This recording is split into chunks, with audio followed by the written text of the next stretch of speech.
Hello সবাইকে। আমরা এই ভিডিওটির মধ্য দিয়ে মাধ্যমিক ভৌতবিজ্ঞান চলতরিৎ থেকে কিছু ইম্পর্টেন্ট গাণিতিক সমস্যার সমাধান তোমাদের সঙ্গে শেয়ার করব। চলতরিৎ থেকে এটি কিন্তু আমাদের 24 নম্বর ভিডিও, অর্থাৎ এর আগে আমরা 23টা ভিডিও আপলোড করেছি, যেখানে বিভিন্ন থিওরি এবং গাণিতিক সমস্যার আলোচনা করা হয়েছে। আজকেও আমরা একই রকম ভাবে কিছু গাণিতিক সমস্যার সমাধান দেখে নেব। তার আগে বলছি, তোমরা যদি আমাকে এই মুহূর্তে ফেসবুক বা অন্য কোনো প্ল্যাটফর্মে দেখছো, তাহলে যাও আমাদের YouTube channel IK information and knowledge এই নামে, সেখানে গিয়ে সাবস্ক্রাইব করার পর বেল আইকনে ক্লিক করে রাখো, তাহলে সব নোটিফিকেশন পেয়ে যাবে।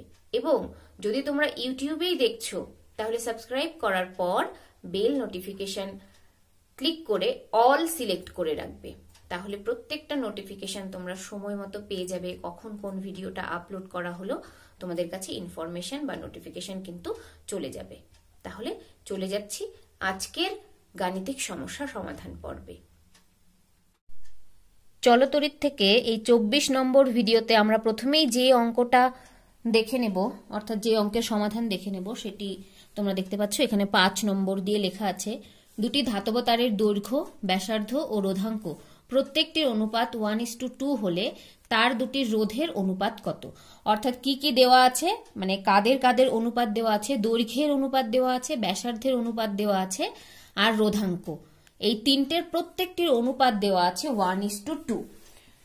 তার আগে বলে রাখি তোমাদেরকে, এখানে দেখতে পাচ্ছ 5 নম্বর অঙ্ক এটা, অর্থাৎ এর আগে কিন্তু আমরা অলরেডি 4টে অঙ্কের স্টেপ বাই স্টেপ সমাধান আগের ভিডিওগুলোতে বোঝানো হয়েছে।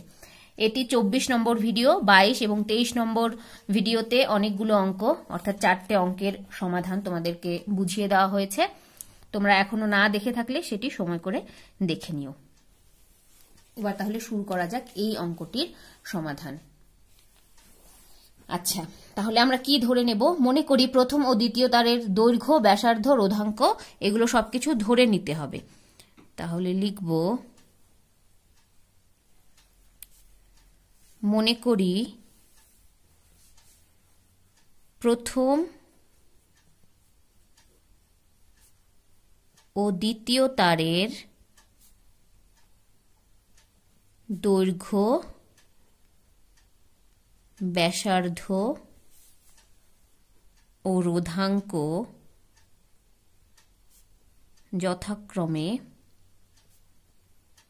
দৈর্ঘ্যকে আমরা এল দিয়ে লিখি, এল ফর লেন্থ। তাহলে প্রথমটির ক্ষেত্রে R1, রেডিয়াস মানে ব্যাসার্ধ, আর রো মানে হচ্ছে রোধাঙ্ক। তাহলে প্রথমটি যেহেতু, তাই প্রথম মানে 1, তাহলে L1, R1 আর রো 1। এবং একই রকম ভাবে দ্বিতীয়টির ক্ষেত্রে কি হবে? L2, R2, rho 2। বোঝা গেল? এবার প্রশ্ন মতে কি বলেছে? ব্যাসার্ধ, রোধাঙ্ক আর হচ্ছে দৈর্ঘ্য প্রত্যেকটির অনুপাত বলেছে হচ্ছে 1:2। অর্থাৎ আমরা লিখতে পারি প্রশ্ন মতে L1/L2, বাই মানে কি, এই বাইকে আমরা আবার হচ্ছে ইস্টু হিসেবেও লিখতে পারি।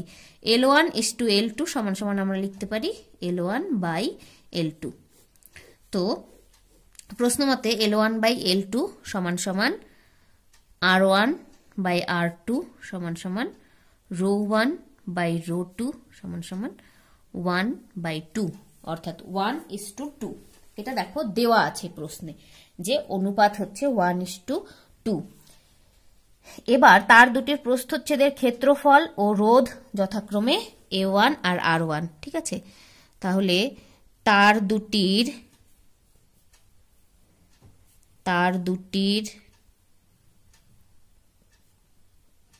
প্রস্থচ্ছেদের ক্ষেত্রফল ও রোধ যথাক্রমে, ক্ষেত্রফলকে আমরা এ দিয়ে লিখি, এ ফর এরিয়া, এরিয়া মানে ক্ষেত্রফল।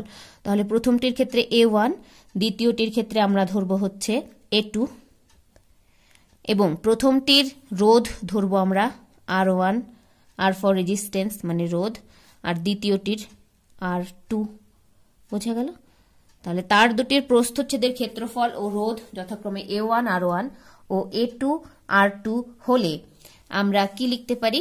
ফর্মুলা অনুযায়ী আমরা লিখতে পারি R1 ডিভাইডেড বাই R2 সমান সমান ρ1 L1 by A1 divided by ρ2 L2 by A2।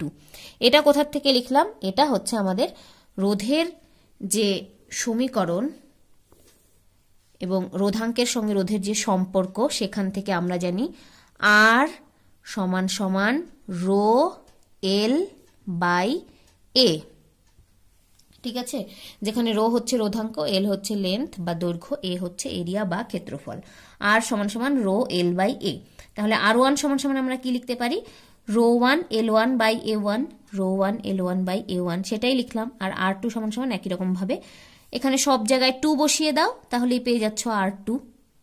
তাহলে ρ2 L2 বাই A2। আর 1 সমান সমান সব জায়গায় 1 বসিয়ে দাও, তাহলে R1 সমান সমান ρ1 L1 বাই A1। তো সেই মানগুলোই আমরা এখানে বসালাম। নেক্সট কি করতে হবে? নেক্সট আমরা সমাধান করব। সমান সমান দিই, এখানে লিখি ρ1 বাই, দেখো রোটা হচ্ছে বাঁকানো পি, অর্থাৎ এই পিটা লিখবো একটু কার্ভড করে, বাঁকিয়ে দিয়ে। তাহলে ρ1 by ρ2 into L1 by L2 into, এক্ষেত্রে দেখো এই A2টা ওপরে চলে যাবে, A1 হচ্ছে নিচে আসবে, তাহলে এক্ষেত্রে হয়ে যাবে A2 বাই A1। বোঝা গেল? এটা সমান সমান আমরা কি লিখতে পারি? ρ1 বাই ρ2, এটা সমান সমান হচ্ছে হাফ। তাহলে এই ρ1 বাই ρ2 এই জায়গায় আমরা লিখে দিব half into L1 by L2, L1 by L2 মানে কত? এটা সমান সমানও half into A2 by A1। এবার এরিয়া বা ক্ষেত্রফল, দুটি ধাতব তারের দৈর্ঘ্য, ব্যাসার্ধ, রোধাঙ্ক দেওয়া আছে। তাহলে তার দুটিকে আমরা যদি বৃত্তাকারে বাঁকাই, তাহলে তার ক্ষেত্রফল হয়ে যাবে পাই R2 স্কয়ার, মানে A2 হয়ে যাবে পাই R2 স্কয়ার, কেননা ক্ষেত্রফলের ফর্মুলা কি? A সমান সমান পাই R স্কয়ার। তাহলে A1 সমান সমান হয়ে যাবে পাই R1 স্কয়ার, আর A2 হয়ে যাবে পাই R2 স্কয়ার। এখানে R2 বসাতে হবে, আর পাইটা হচ্ছে ধ্রুবক, তাই পাই 1 পাই 2 লিখতে হবে না। তাহলে A2 মানে হচ্ছে পাই R2 স্কয়ার, আর A1 মানে আমরা লিখব পাই R1 স্কয়ার। এবার পাই পাই কেটে যাবে। নেক্সট স্টেপে সমাধান করব। হাফ ইন্টু হাফ ইন্টু, দেখো R2 by R1, R2 by R1 মানে হচ্ছে 2 বাই 1, যেহেতু R1 বাই R2 1 বাই 2, এটাকে উল্টে দাও, R2 বাই R1 হয়ে যাবে 2 বাই 1, অর্থাৎ R2 বাই R1 তার স্কয়ার। এটার মান বসাবো 2 বাই 1, তাহলে half into half into 2 by 1 তার স্কয়ার। তাহলে half into half into 2 square করলে হবে 4, তাহলে 4 বাই 1 হয়ে যাবে। এই 1 তোমরা নাও লিখতে পারো, লিখতেও পারো, কোনো ব্যাপার না। এবার যদি আমরা কাটাকাটি করি, কত হবে? দেখো 2 দুগুণে 4, তাহলে এটা কেটে গেল, 2 দুগুণে 4 আর উপরে 4 কেটে গেল। সুতরাং আমরা কি পাচ্ছি? R1 by R2। প্রশ্নে আমাদের কি বলেছে? তার দুটির রোধের অনুপাত কত? এটা আমি কেটে দিচ্ছি, এটা বোঝানোর জন্য লিখেছিলাম। তাহলে তার দুটির রোধের অনুপাত হবে 1:1। তাহলে আমরা লিখে দেব, সুতরাং তার দুটির রোধের অনুপাত 1:1। এটি হলো এই 5 নম্বর অঙ্কের উত্তর। আশা করি তোমরা এখান থেকে নিজেদের খাতায় তুলে নিতে পারবে, কোনো অসুবিধে হবে না। চাইলে আমার সঙ্গে সঙ্গে অঙ্কটা তোমাদের খাতায় লিখে নিতে পারো, আদারওয়াইজ তোমরা স্ক্রিনশটও কিন্তু নিয়ে নিতে পারো। এখান থেকে স্ক্রিনশট নিয়ে নিজেদের খাতায় সুন্দর করে প্রশ্ন সহ, প্রশ্নটাও লিখবে, উত্তরটাও লিখবে। ঠিক আছে, চলে যাচ্ছি এবার পরের অঙ্কের সমাধানে। পরের অঙ্কটা বলেছে, আর রোধের একটি তারকে গলিয়ে ওই ধাতু দিয়ে ওর অর্ধেক দৈর্ঘ্যের একটি তার তৈরি করা হলো, নতুন তারটির রোধ কত হবে? তাহলে এখানে কি ধরতে হবে, এটা সমাধান দেখে নাও কিভাবে করতে হবে। তাহলে আমরা প্রথমে লিখি, মনে করি মূল যে তার, অর্থাৎ প্রথমে যেই তারটি ছিল সেই তার মূল তারটির দৈর্ঘ্য সমান সমান এল ও প্রস্থচ্ছেদের ক্ষেত্রফল এ। প্রস্থচ্ছেদের ক্ষেত্রফল সমান সমান এ, এগুলো ধরে নিতে হবে। এবং তারের উপাদানের রোধাঙ্ক ধরতে হবে রো। তারের উপাদানের রোধাঙ্ক আমরা রো জানি, রোধাঙ্ককে রো দিয়ে রিপ্রেজেন্ট করা হয়। তাহলে এবার তারটির রোধ আমরা সূত্র অনুযায়ী, রোধের সূত্র থেকে আমরা জানি আর সমান সমান রো এল বাই এ। এই ধরনের একটা ফর্মুলা আমরা জানি যে রোধ, রোধাঙ্ক, ক্ষেত্রফল আর দৈর্ঘ্যের মধ্যে কি সম্পর্ক কোনো পরিবাহীর ক্ষেত্রে। তো এই সম্পর্কটা তোমাদেরকে মনে রাখতে হবে, ঠিক আছে? তাহলে আর সমান সমান রো এল বাই এ। এবার তারটিকে গলানোর পর যে নতুন তার তৈরি করা হলো তার দৈর্ঘ্য ধরি L2। তাহলে লিখি, এবার তারটিকে গলিয়ে যে নতুন তার তৈরি করা হলো তার দৈর্ঘ্য সমান সমান ধরি L1। এবার L1টা কি হবে দেখো, বলেছে আর রোধের একটি তারকে গলিয়ে ওই ধাতু দিয়ে ওর অর্ধেক দৈর্ঘ্যের একটি তার তৈরি করা হলো, নতুন তারটির রোধ কত? তাহলে নতুন যে তারটি তৈরি করা হলো গলিয়ে, তার দৈর্ঘ্য হচ্ছে অর্ধেক, প্রথমটার অর্ধেক, অর্থাৎ প্রথমটার আমরা L ধরেছিলাম, তার অর্ধেক মানে L/2, 1/2 মানে হচ্ছে হাফ বা অর্ধেক। আগে যদি 4 থাকে, এখন তার অর্ধেক, 4-এর অর্ধেক মানে 4/2, তাহলে 2 এখন। এরকমই আগে যদি L থাকে তাহলে এখন নতুন হচ্ছে L1, L1 সমান সমান L/2, ঠিক আছে? তাহলে এবার যেটা বুঝতে হবে, তারটির আয়তন কিন্তু অপরিবর্তিত আছে, ঠিক আছে? তারটির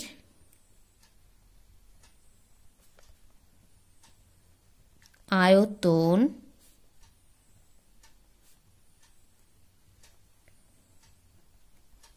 অপরিবর্তিত থাকবে।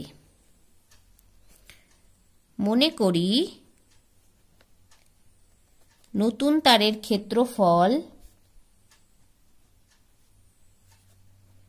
নতুন তারের প্রস্থচ্ছেদের ক্ষেত্রফল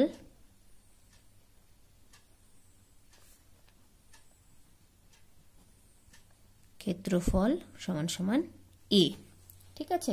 নতুন তারের প্রস্থচ্ছেদের ক্ষেত্রফল আমরা এ ধরব। আর এই যেহেতু তারটির আয়তন অপরিবর্তিত থাকবে, তাই আমরা লিখতে পারি L1 ইন্টু এ সমান সমান L ইন্টু এ। এ মানে হচ্ছে এরিয়া, এরিয়ার সঙ্গে আমরা যদি লেন্থ গুণ করি, অর্থাৎ ক্ষেত্রফলের সঙ্গে যদি দৈর্ঘ্য গুণ করি, তাহলে পাবো হচ্ছে আয়তন।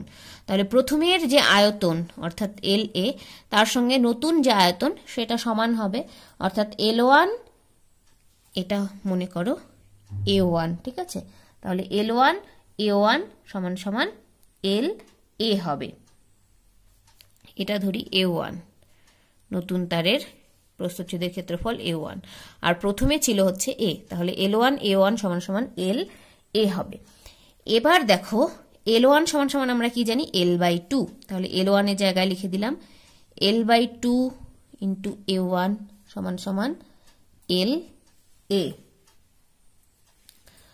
এরপরে আমরা A1 এর মান নির্ণয় করব। L দুদিক থেকে কাটা গেল, বা A1 সমান সমান 2 যদি আমরা এই এর সঙ্গে গুণ করে দিই বজ্র গুণ, তাহলে আমরা পাবো A1 সমান সমান 2A। এবার তাহলে নতুন তারটির রোধ আমরা নির্ণয় করতে পারবো। সুতরাং নতুন তারটির রোধ R1 সমান সমান ফর্মুলা কি, রো L1 বাই A1। দেখো এখানে রো কেন চেঞ্জ হবে না, মেটেরিয়ালস বা তারের যে উপাদান সেটা তো একই রয়েছে, তাই তো, তাই জন্য এই যে রোধাঙ্ক অর্থাৎ যে উপাদানের রোধাঙ্ক সেটা অপরিবর্তিত থাকছে, তাই এখানে রো 1 বা রো 2 বা রো এখানে চেঞ্জ হচ্ছে না, প্রথম থেকেই রোই ছিল, রোই থাকবে। তাহলে রোধের যে ফর্মুলা সেটা বসাই, R1 সমান সমান রো L1 বাই A1। তাহলে এবার আমরা মান বসাবো রো L1 বাই A1 এর। A1 মানে হচ্ছে 2A, সেটাই আমরা বসিয়ে দিই। তাহলে রো ইন্টু L1 মানে কত, L1 মানে L বাই 2, L1 এর জায়গায় আমরা লিখলাম L বাই 2 ইন্টু A1 মানে 2A, এখানে আছে 1 বাই A1 মানে 1 বাই 2A হয়ে যাবে, তাহলে 1 বাই 2A, 1 বাই 2A। তাহলে আমরা কি পাচ্ছি, এটা সমান সমান পাচ্ছি rho L by 4 into A, R1 সমান সমান পাচ্ছি। বা আমরা পরের লাইনে লিখতে পারি R1 সমান সমান, দেখো রো L বাই A মানে কি, প্রথম থেকে দেখো যে নতুন তারটির রোধ কত হবে। আগের পুরনো তারটির রোধ ছিল হচ্ছে রো L বাই A, অর্থাৎ এই রো L বাই A এর জায়গায় আমরা R লিখে দিতে পারি, তাহলে রো L বাই A হচ্ছে R, তাহলে R বাই 4, অর্থাৎ আগে তারটির যত রোধ ছিল তার 4 ভাগ কমে যাবে, ঠিক আছে, অর্থাৎ নতুন যে রোধ আগের রোধের 4 দিয়ে ভাগ করলে যেটা পাবো সেটা। এটি হলো এই অঙ্কের উত্তর। আজকের ভিডিও এই পর্যন্তই। একই রকম ভাবে এই অঙ্কটাও তোমাদের খাতায় সুন্দর করে তুলে নিতে পারবে, আইদার স্ক্রিনশট নিয়ে, তা না হলে আমার সঙ্গে সঙ্গে প্রত্যেকটা লাইন বাই লাইন তোমরা করতে পারো, তাহলেও নিজেদের খাতায় লিখে নিতে পারবে। আমাদের চ্যানেলের ভিডিওগুলো ভালো লাগলে তোমরা বন্ধুদের সঙ্গে লাইক, কমেন্ট এবং শেয়ার করে দিও। ধন্যবাদ তোমাদের সকলকে।